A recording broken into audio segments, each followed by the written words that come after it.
इंदिरा गांधी जी ने देश के संविधान को चूर चूर कर दिया। कांग्रेस पार्टी ने हमेशा देश के लोकतंत्र के साथ और देश के संविधान के साथ खिलवाड़ किया। हमारे देश के आईन को अगर किसी जमात ने लहूलुहान किया वो कांग्रेस पार्टी है और ये नेहरू गांधी खानदान है कि कांग्रेस पार्टी जिसने हमेशा सत्ता का दुरुपयोग किया अपने पर्सनल इंटरेस्ट के लिए, सत्ता में बने रहने के लिए,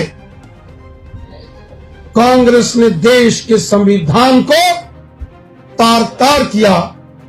देश के संविधान का हमेशा कांग्रेस पार्टी ने अपमान किया।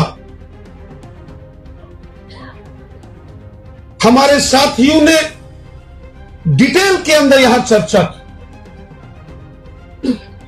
हमारा देश डेमोक्रेटिक कंट्री है, लोकतंत्र हमारे देश की रूह है। 1971 में जब रायबरेली यूपी से श्रीमती इंदिरा गांधी जी ने चुनाव लड़ा, उनके सामने श्री राजनारायण साहब और श्रीमती इंदिरा गांधी जी ने सत्ता में रहते हुए सत्ता का शरेआम खुलेआम दुरुपयोग किया। और जब श्री राजनारायण जी ने इलाहाबाद हाई कोर्ट के अंदर उस चुनाव को, जो रायबरेली पार्लियामेंट सीट का चुनाव था, उसको चुनौती दी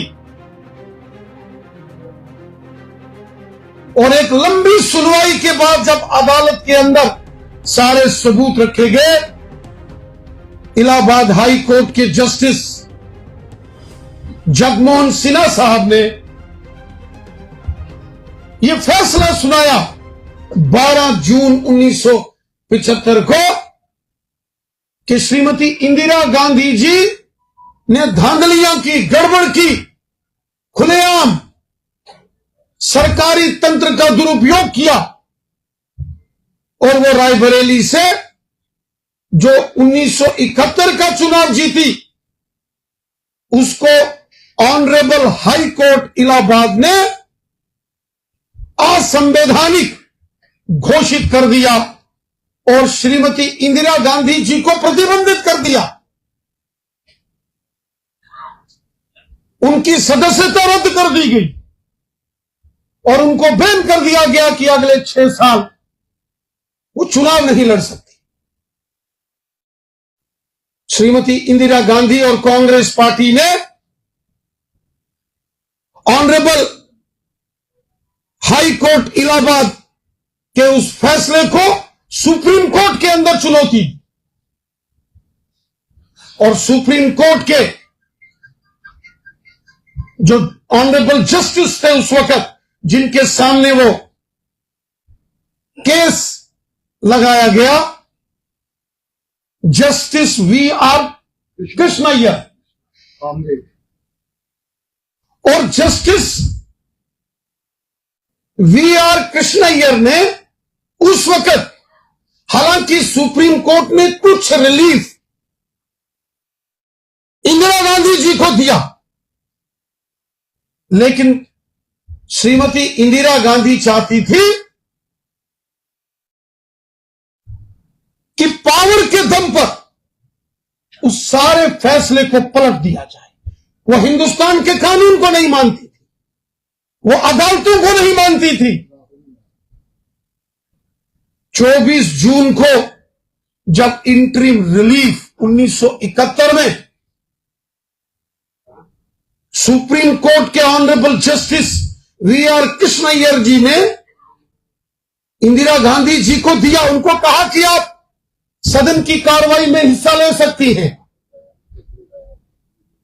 उनको कहा कि आप एज प्राइम मिनिस्टर रह सकती हैं, लेकिन श्रीमती इंदिरा गांधी जी ने सुप्रीम कोर्ट के उस फैसले का भी निरादर किया और 25 जून आज ही के दिन सन 1975 में देश के सारे संविधान का गला घोटकर इमरजेंसी घोषित करवा। इमरजेंसी कब लगती है? हमारे संविधान के अंदर, कॉन्स्टिट्यूशन ऑफ इंडिया के अंदर इमरजेंसी लगाने के प्रोविजंस हैं। वो कौन सी कंडीशंस हैं जब स्टेट ऑफ इमरजेंसी डिक्लेयर की जा सकती है?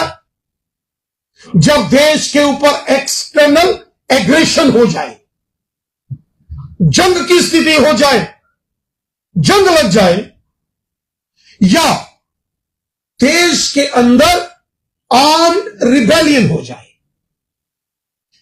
देश के अंदर बगावत हो जाए। ऐसी परिस्थिति में हमारे संविधान में इमरजेंसी का प्रोविजन।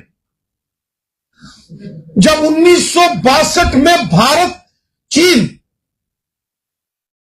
का युद्ध हुआ, उस वक्त इमरजेंसी लगाई।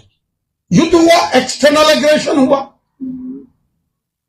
1971 में भारत पाकिस्तान का दूसरा युद्ध हुआ। पहला भारत चाइना युद्ध हुआ 1962, और 1971 में हमारे संविधान में है एक्सटर्नल एग्रेशन। युद्ध की स्थिति में इस प्रकार के प्रोविजंस का अनुमोदन करना, लागू करना हमारे संविधान में। लेकिन 1975 में कौन सा जंग हो गया था? कौन सा आर्म्स रिबेलियन हो गया था?